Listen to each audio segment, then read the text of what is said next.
അഭിമാനകരമായ നിമിഷത്തിലേക്ക് നമ്മൾ കടക്കുകയാണ്. കോഴിക്കോട് ഇനി സാഹിത്യ നഗരം, അതിന്റെ ഔദ്യോഗിക പ്രഖ്യാപന ചടങ്ങിലേക്ക് നമ്മൾ കടക്കുകയാണ്. മുൻ MLA പ്രദീപ് കുമാർ എനിക്കൊരു കാരിക്കേച്ചർ വരച്ചയച്ചു.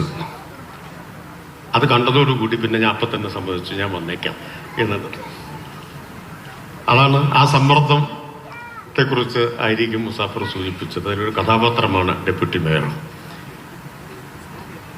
ഇത് ഞാൻ പറഞ്ഞല്ലോ, കോഴിക്കോടിനെ സംബന്ധിച്ച് മാത്രമല്ല കേരളത്തെ സംബന്ധിച്ച് അഭിമാനകരമായിട്ടുള്ളൊരു നേട്ടമാണ്. ഇങ്ങനെ അനേകം നേട്ടങ്ങൾ കേരളം കഴിഞ്ഞ കുറെ കാലത്തിനിടയിൽ കൈവരിച്ചിട്ടുണ്ട് കേട്ടോ. ദേശീയ തലത്തിൽ, സാർവദേശീയ തലത്തിലൊക്കെ നമുക്ക് അഭിമാനിക്കാവുന്ന ശ്രദ്ധേയമായിട്ടുള്ള നേട്ടങ്ങളുടെ ഒരു നീണ്ട നിര തന്നെ നമുക്കുണ്ട്. അതിൽ തിളങ്ങി നിൽക്കുന്ന ഒരു നേട്ടമാണ് ഈ സാഹിത്യ നഗര പദവി എന്നത്. ഇന്ത്യയിലെ മഹാനഗരങ്ങൾ എടുത്താൽ, ചെറുതും വലുതുമായ അനേകം നഗരങ്ങൾ എടുത്താൽ, ഒരുപക്ഷെ കോഴിക്കോട് വിസ്തൃതി കൊണ്ട്, ജനസംഖ്യ കൊണ്ടൊക്കെ ഒരു ചെറിയ നഗരമാണ്. കേരളത്തിൽ പോലും തിരുവനന്തപുരമോ കൊച്ചിയോ ആയിട്ട് താരതമ്യപ്പെടുത്തിയാൽ ചെറിയ നഗരമാണ് കോഴിക്കോട്. ഇപ്പൊ സാഹിത്യ പദവിയുടെ കാര്യത്തിൽ നോക്കിയാൽ പലരും അത്ഭുതപ്പെടുന്നുണ്ടാവും. കൊൽക്കത്ത പോലൊരു നഗരത്തെ പിന്നിലാക്കി കോഴിക്കോടിന് പദവി സ്വന്തമാക്കാൻ കഴിഞ്ഞത് എങ്ങനെയാണ് എന്ന്. കൊൽക്കത്തയിൽ ജീവിച്ചത്രയും സാഹിത്യ, സാംസ്കാരിക, സംഗീത, ചലച്ചിത്ര പ്രതിഭകൾ എണ്ണം കൊണ്ട് നോക്കിയാൽ അത്രയും കോഴിക്കോട് ഉണ്ടാവില്ല. കാരണം കൊൽക്കത്ത അത്രയും വലിയ ഒരു നഗരമാണ്. അവിടെ ഉണ്ടായത്ര പുസ്തകങ്ങൾ, പ്രസാധകർ, നാടകാവതരണങ്ങൾ, സംഗീത പരിപാടികളുടെ അവതരണങ്ങൾ എണ്ണം കൊണ്ട് നോക്കിയാൽ കോഴിക്കോട് ഉണ്ടായിട്ടുണ്ടാവില്ല. എന്നിട്ടും കോഴിക്കോടിന് അവരെ എല്ലാം മറികടന്ന് ഈ പദവി കൈവരിക്കാൻ കഴിഞ്ഞതിൽ നമുക്കെല്ലാവർക്കും അങ്ങേയറ്റ അഭിമാനിക്കാം. അതിൽ നഗരസഭയുടെ നല്ല, കോഴിക്കോട് എന്താണ്, എന്തുകൊണ്ട് സാഹിത്യ നഗര പദവിക്ക് അർഹതയുണ്ട് എന്ന് യുനെസ്കോയെ ബോധ്യപ്പെടുത്താൻ കഴിഞ്ഞ ആസൂത്രിതമായ, ചിട്ടയായ, പഴുതടച്ച പ്രവർത്തനമുണ്ട്. വലിയ നഗരങ്ങളുടെ ഒന്നും കൂട്ടത്തിൽ കോഴിക്കോട് വരില്ലെങ്കിലും കോഴിക്കോട് നഗരത്തിനൊരു പ്രത്യേകതയുണ്ട്. ആത്മാവുള്ളൊരു നഗരമാണ് കോഴിക്കോട് നഗരം എന്നതാണ്. ഉജ്ജ്വലമായൊരു ചരിത്രമുള്ള, മാനവികതയുടെ, സൗഹാർദ്ദത്തിന്റെ, നീതിബോധത്തിന്റെ, സ്വാതന്ത്ര്യ വാഞ്ഛയുടെ, അതിനുവേണ്ടി നടന്ന ചെറുത്തുനിൽപ്പുകളുടെ ഒക്കെ ചരിത്രമുള്ള ഒരു നഗരം കൂടിയാണ് കോഴിക്കോട്. ഇതിൽ നിന്നെല്ലാമുള്ള ഈ ആത്മാവിൽ നിന്നാണ് കോഴിക്കോടിന്റെ സാഹിത്യം പിറന്നിട്ടുള്ളത്. കോഴിക്കോടിന്റെ കലയും സംഗീതവും സംസ്കാരവും ഒക്കെ പിറവിയെടുത്തിട്ടുള്ളത് ഇതിൽ നിന്നാണ് എന്ന് നാം ഓർമ്മിക്കേണ്ടതാണ്. ഇവിടെ നമ്മുടെ മുമ്പിലും ഞങ്ങളുടെ പിന്നിലുമെല്ലാമുള്ള സ്ക്രീനിൽ കോഴിക്കോട്ട് ജനിച്ചു വളർന്ന, അല്ലെങ്കിൽ പിന്നീട് കോഴിക്കോടിനെ കർമ്മഭൂമിയാക്കിയ അനേകം സാഹിത്യ പ്രതിഭകളുടെ, എഴുത്തുകാരുടെ, കലാകാരന്മാരുടെ ചിത്രങ്ങൾ ഇങ്ങനെ മിന്നിമറയുന്നുണ്ട്. അനേകം പേരുടെ. അക്കൂട്ടത്തിൽ വളരെ പ്രഗത്ഭനായിട്ടുള്ള ഒരാൾ ഇവിടെ നമ്മോടൊപ്പം വേദിയിലുണ്ട്, കൈതപ്പുറം. ഒരുപാട് പേര് നമുക്കിങ്ങനെ കാണാം, ഈ സ്ക്രീനിൽ കാണാം. ഡെപ്യൂട്ടി മേയറുടെ സ്വാഗത പ്രസംഗത്തിൽ ഒരുപാട് പേരുടെ പേര് പറഞ്ഞു. അവർക്കെല്ലാം അഭയമായൊരു നഗരമാണ് കോഴിക്കോട്. അവർക്കെല്ലാം സർഗപ്രവർത്തനങ്ങൾക്ക്, അനുഭവങ്ങളുടെ അക്ഷയ ഖനിയായി മാറിയ ഒരു നഗരമാണ് കോഴിക്കോട്. അവരെ പ്രചോദിപ്പിച്ച ഒരു നഗരമാണ് കോഴിക്കോട്. MT ഈ ചടങ്ങിൽ വരേണ്ടതായിരുന്നു. ആരോഗ്യ പ്രശ്നം മൂലമാണ് MTക്ക് വരാൻ കഴിയാത്തത്. MTക്ക് ഇവിടെ വരാൻ കഴിഞ്ഞില്ലെങ്കിൽ നാം MTയുടെ അടുത്തേക്ക് ചെല്ലും. അതാണ് മേയർ ഇവിടെ പറഞ്ഞത്. MT എൻ്റെ നാട്ടുകാരനാണ്. കോഴിക്കോടിന് സ്വന്തമായി ഒരു ജ്ഞാനപീഠ പുരസ്കാരമുണ്ട്. ഞങ്ങളുടെ തൃത്താലയ്ക്ക് ഒന്നിലധികം ജ്ഞാനപീഠ പുരസ്കാരമുണ്ട്. വേണമെങ്കിൽ ഒരു ജ്ഞാനപീഠം തൃത്താലയും കോഴിക്കോടും കൂടി സംയുക്തമായി പങ്കിട്ടു, സംയുക്ത ജേതാക്കളായി എന്ന് പറയാം. അതാണ് MT. MTക്ക് പുറമെ അക്കിത്തം കൂടിയുണ്ട് തൃത്താലയിൽ നിന്ന്. ഇവിടെയാണെങ്കിൽ MTക്ക് പുറമെ SK പൊറ്റേക്കാട് കൂടിയുണ്ട്. അപ്പോ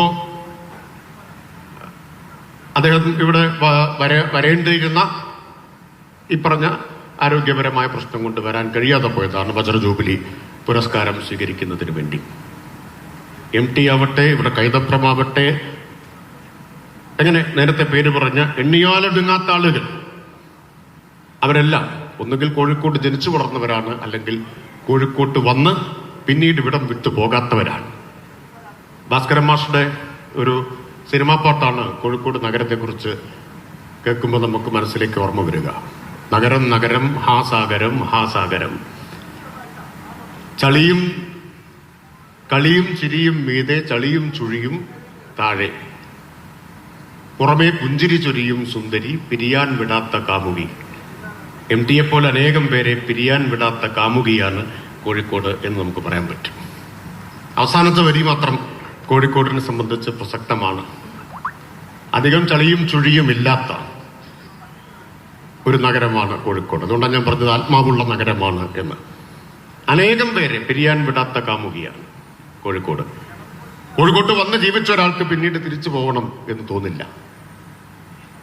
കോഴിക്കോട്ടെ മനുഷ്യരുടെ നന്മ, നൈർമല്യം, നീതിബോധം, മാനവികത, ഹൃദയവിശുദ്ധി, ഇതൊക്കെയാണ് അതിന്റെ കാരണം. സാധാരണ പറയാറുണ്ടല്ലോ, നഗരം നാട്യപ്രധാനം, നാട്ടിൻപുറം നന്മകളാൽ സമൃദ്ധം എന്ന്.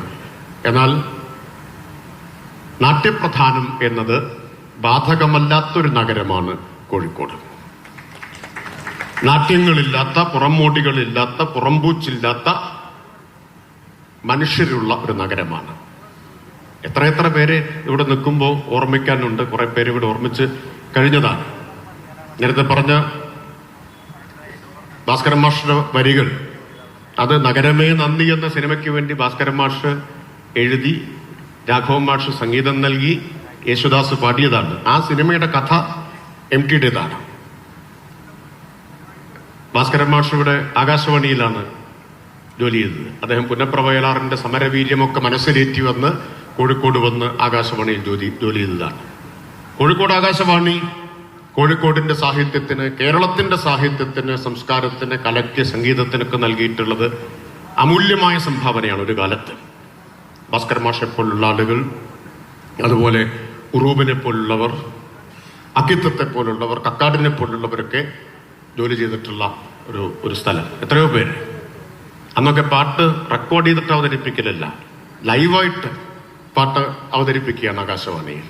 അത്ര ഒരു കാലമാണ്. ഇവിടെ SK പൊറ്റേക്കാടിന്റെ കാര്യം ഇവിടെ പറഞ്ഞു. മലയാള സാഹിത്യത്തിലെ എല്ലാവർക്കും സുപരിചിതമായ 2 മേൽവിലാസങ്ങൾ ഈ കോഴിക്കോട്ടുള്ള മേൽവിലാസമാണ്. ഒന്ന് നടക്കാവിലെ സിത്താരയാണ് MTയുടേത്, മറ്റൊന്ന് പുതിയറയിലെ ചന്ദ്രകാന്തമാണ്. വിഷകന്യകയും ചന്ദ്രകാന്തവും തെരുവിന്റെ കഥയും ഒരു ദേശത്തിന്റെ കഥയും എല്ലാം എഴുതിയ SK പൊറ്റേക്കാടിന്റെ സർഗജീവിതത്തെ പ്രചോദിപ്പിച്ച നഗരം. ഈ കോഴിക്കോട് നിന്നാണ് SK ദേശാടനങ്ങൾ നടത്തിയതും ലോകത്തിന്റെ വിസ്മയ കാഴ്ചകളിലേക്ക് മലയാളിയുടെ കണ്ണ് തുറപ്പിച്ചതുമെല്ലാം. ഭൂഖണ്ഡങ്ങൾ മലയാളികൾക്ക് പരിചയപ്പെടുത്തി കൊടുത്തത് ഈ കോഴിക്കോട് നിന്ന് യാത്ര പുറപ്പെട്ടു പോയ SK പൊറ്റേക്കാടാണ്. അങ്ങനെ എത്ര പേരെ കുറിച്ച് നമുക്ക് പറയാനുണ്ട്. MS ബാബുരാജിനെയും ബാബുക്ക എന്ന് വിളിക്കുന്ന ബാബുരാജിനെയും അബ്ദുൽ ഖാദറിനെയും, കോഴിക്കോട് അബ്ദുൽ ഖാദറിനെയും എങ്ങനെ നാം മറക്കും, എങ്ങനെ നീ മറക്കും എന്ന് പാടിയ കോഴിക്കോട് അബ്ദുൽ ഖാദറിനെ എങ്ങനെയാണ് നാം മറക്കുക? മലയാളികളെ എല്ലാം ആർദ്രമനസ്കരാക്കിയ ബാബുക്കയെ എങ്ങനെയാണ് കോഴിക്കോടിനോ കേരളത്തിനോ മറക്കാൻ കഴിയുക? ഈ വത്സലയുടെയൊക്കെ ചിത്രം ഇവിടെ നാം കാണുകയുണ്ടായി. ആചാര്യന്മാരായിട്ടുള്ള KT മുഹമ്മദും PM താജും ഒക്കെ ഈ കോഴിക്കോടിന്റെ സാംസ്കാരിക ജീവിതത്തെ, അതിന് വിലമതിക്കാനാവാത്ത സംഭാവനകൾ നൽകിയിട്ടുള്ളവരാണ്. അടുത്ത ദിവസമാണ്, ഞാനിങ്ങനെ ഓർമ്മ വരുന്ന ചില പേരുകൾ പറയുന്നു എന്നേ ഉള്ളൂ. ഏതാനും ദിവസങ്ങൾക്ക് മുമ്പാണ് ചെലവൂർ വേണു നമ്മെ വിട്ടുപിരിഞ്ഞത്. സാംസ്കാരിക പ്രവർത്തകൻ, ഫിലിം സൊസൈറ്റിയുടെ പ്രവർത്തകൻ, മലയാളത്തിൽ ആദ്യത്തെ മനഃശാസ്ത്ര മാസികയായ സൈക്കോയുടെ ജീവാത്മാവ് എന്നീ നിലകളിലെല്ലാം ശ്രദ്ധേയനായ ചെലവൂർ വേണുവിനെ പോലെ അനേകം ആളുകൾ, ജോൺ അബ്രഹാമിന്റെയും അരവിന്ദന്റെയും എല്ലാം തട്ടകം കൂടിയായിരുന്നു കോഴിക്കോട്. മലയാള സിനിമയിലെ ഉന്നത ശിഷ്യരായിരുന്ന സംവിധായകരുടെ, ചലച്ചിത്ര പ്രവർത്തകരുടെ തട്ടകമായിരുന്നു കോഴിക്കോട്. ഈ മഹാപാരമ്പര്യം കോഴിക്കോടിനുണ്ട്. ആ മഹാപാരമ്പര്യത്തെ ലോകത്തിന്റെ മുമ്പിൽ, യുനെസ്കോയുടെ മുമ്പിൽ ശരിയായി അവതരിപ്പിക്കാൻ നഗരസഭയ്ക്ക് കഴിഞ്ഞു.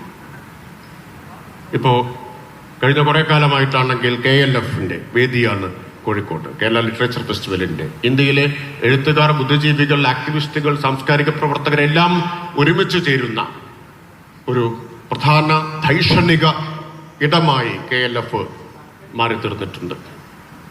അങ്ങനെ ഒരുപാട് അനുകൂല ഘടകങ്ങളുണ്ട്. കോഴിക്കോടിനെ ഇതിനർഹമാക്കുന്ന ഒട്ടേറെ അനുകൂലമായിട്ടുള്ള ഘടകങ്ങളുണ്ട്. പത്രപ്രവർത്തനത്തിന്റെ ഒരു വലിയ പാരമ്പര്യത്തെക്കുറിച്ച് ഇവിടെ പറഞ്ഞു.